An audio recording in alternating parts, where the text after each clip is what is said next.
Sat on the iPad and pressed its display with my big balls. Nice cock. We isolate the battery contacts and remember the position of the magnets. We separate the broken glass from the display.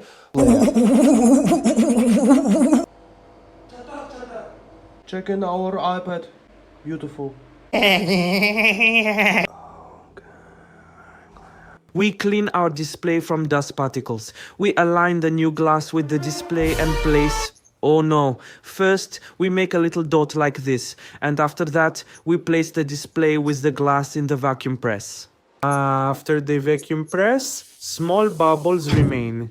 We remove them in the debubbler, like this. Hey,